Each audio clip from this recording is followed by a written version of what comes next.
Olá pessoal, estamos de volta agora com a etapa 2 para conversarmos sobre como que a sombra anda se não tem pernas, mas muito mais no enfoque narrativo sobre como foram utilizados os recursos tecnológicos das TICs, né, no compreender a temática ou as temáticas envolvidas nessa investigação. Então, fica o convite para que vocês observem a narrativa de como foram utilizados os recursos das TICs e, ao mesmo tempo, como esses recursos auxiliam a gente a responder ou trazer respostas para a questão que está em tela. Nesse sentido, a primeira questão que nós temos é que no segundo dia, a partir das primeiras medidas que a gente obteve no primeiro dia, no dia 5/7, né, nós tivemos essas medidas das 12 horas e 50 até as 15 horas. A partir desse dia começamos a nos preocupar sobre o caminho do Sol. E para tal, então, nós instalamos o aplicativo no smartphone, o uso do aplicativo Caminho do Sol, no sentido de compreendermos como é que é o movimento do Sol em relação à nossa projeção de sombra. A partir dessa instalação, no dia 6/7, nós voltamos a fazer medidas a partir das 10 horas da manhã, né? E aqui já temos então um registro fotográfico da posição do Sol em relação à nossa haste e em relação à projeção da sombra no solo. Lembrando, né, sempre que nós fizemos essas medidas colocando pedras na extremidade da sombra. Então, a cada 10 minutos, nós fazíamos essas medidas, colocando as pedras no solo. A partir do aplicativo, a gente começa então a olhar para os pontos cardeais em relação à posição do Sol, e isso em relação ao local em que foi feito o experimento. Então, esse ponto que nós estamos mostrando aqui, ele indica o local exato da colocação da haste.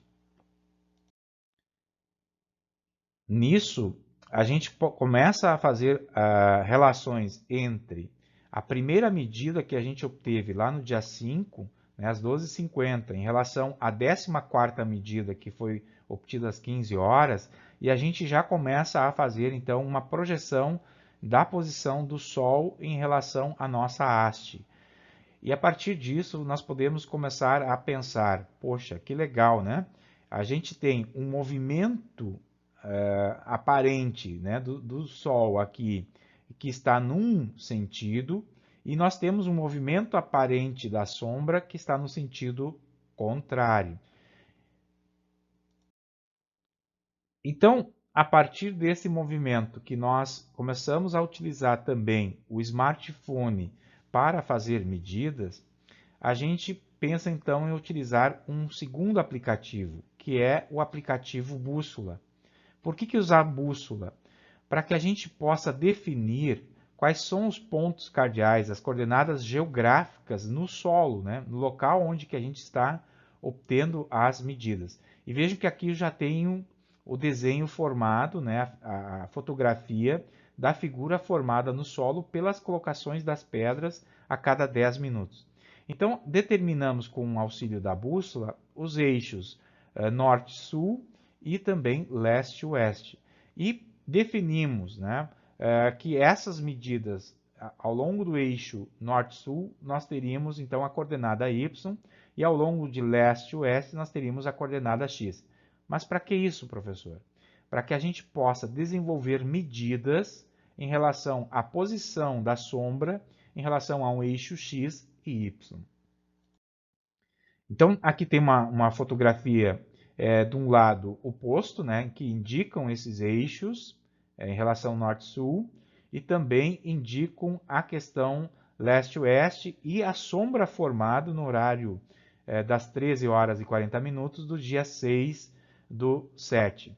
Lembrando que nós estamos aqui direcionados, então, nessa posição, nesse ponto, né, a nossa haste está posicionada nesse ponto, dentro do pátio da nossa casa, e nós temos para este momento um movimento aparente do Sol nessa posição aqui.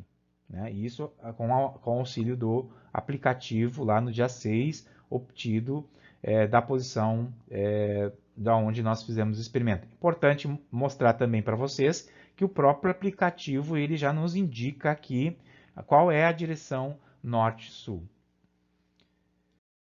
A partir dessa questão definida dos eixos leste, oeste e norte-sul, nós precisamos nos preocupar com a questão do alinhamento, né? Como se esses eixos realmente formam entre si 90 graus. Então, para isso, a gente fez o uso do aplicativo medidor de ângulo, para nós definirmos, então, um alinhamento, né? Eu coloquei uma linha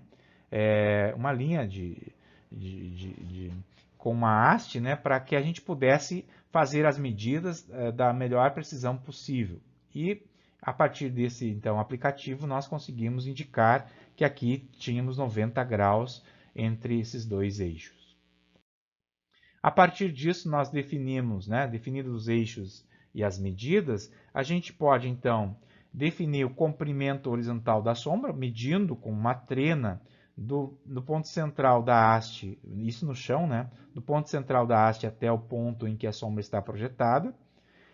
Nós podemos medir o comprimento y a partir daquela coordenada leste-oeste, a partir desse ponto, sempre em 90 graus em relação a essa coordenada, até o ponto em que a sombra se forma.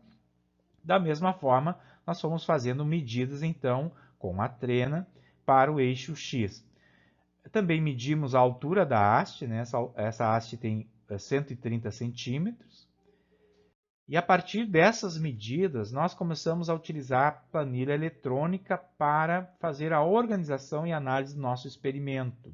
Então, nesse sentido, nós colocamos aqui o horário em que foi feita a medida, convertemos esse horário, que está aqui, 15 horas e 50 minutos, para tempo em horas, para facilitar aí a execução dos cálculos e também da projeção dos gráficos, E aí que nós fomos organizando os dados de comprimento, tanto em Y como em X, e também da sombra, e o cálculo do comprimento total da sombra nesse sentido.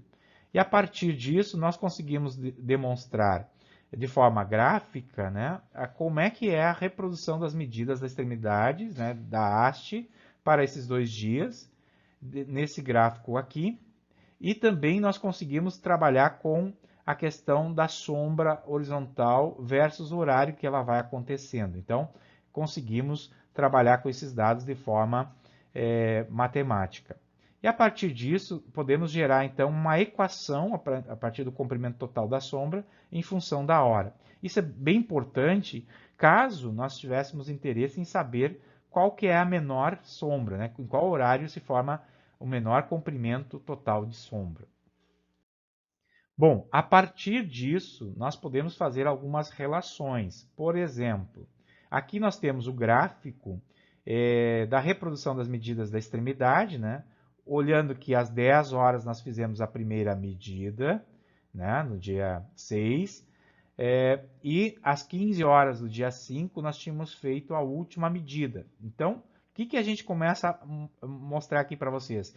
Que a sombra ela anda, e ela anda no sentido de oeste para leste.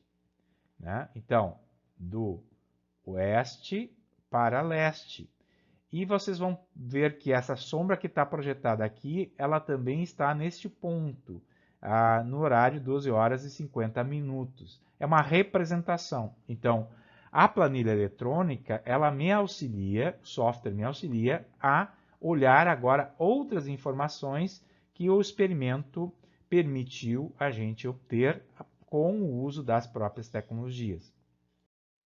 A partir disso, então, a gente consegue mostrar para vocês, por exemplo, aquela imagem em que a gente tem a sombra do dia 6, das 13 horas e 40 minutos, e aonde que ela aparece no gráfico em relação a isso. Veja que não é a menor sombra. Provavelmente, a menor sombra esteja localizada aqui entre as 12 horas e 12 horas e 30 minutos. Então, nós precisaríamos fazer uma projeção, um cálculo por derivação dessa curva, em que o momento, em que horário nós temos a sombra menor em termos de projeção. Então, de forma bastante breve aqui, a gente pode dizer que essa atividade permite ver o movimento do Sol através da nossa haste, né? E a haste, ao ser iluminada pelo Sol, ela forma uma sombra cujo tamanho depende tanto da hora, né, do dia e também, claro, que vai depender da época do ano, né? Isso é uma questão que a gente precisaria aprofundar se a gente for trabalhar com esses conteúdos em turmas que a gente for professor. Então, de forma geral, a gente está dizendo para vocês que o movimento do Sol é de leste para oeste, né? O movimento do Sol é de leste para oeste, e que o reflexo do movimento de rotação, então, da Terra é de oeste para leste. Então, se a gente pensar na pergunta como é que a sombra anda se ela não tem pernas, a gente tem que pensar no movimento de rotação da Terra, que é um movimento de oeste para leste. Esse movimento que nós conseguimos captar aqui, ó, de oeste para leste, né, a partir das nossas indicações daquele experimento que era uma brincadeira inicial de colocar pedrinhas, né, a cada 10 minutos no solo.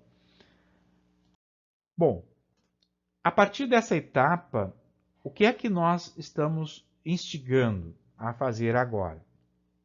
Que cada um de nós possa pensar de que forma nessa atividade os recursos das tecnologias de informação e comunicação auxiliam a responder o questionamento de como é que a sombra anda se não tem pernas.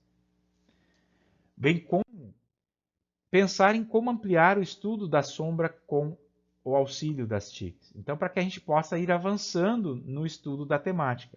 Esse experimento, esse conjunto de registros e de análises foram pontos iniciais para a gente debater como que nós podemos utilizar esses recursos tecnológicos e, ao mesmo tempo, ir pensando em conceitos que estão relacionados à atividade experimental que nós estamos desenvolvendo. Fica o convite que vocês acompanhem o desenho didático dessa etapa de estudo e que a gente possa ir avançando nas nossas compreensões sobre a temática TIC no ensino de física. Um forte abraço e até breve.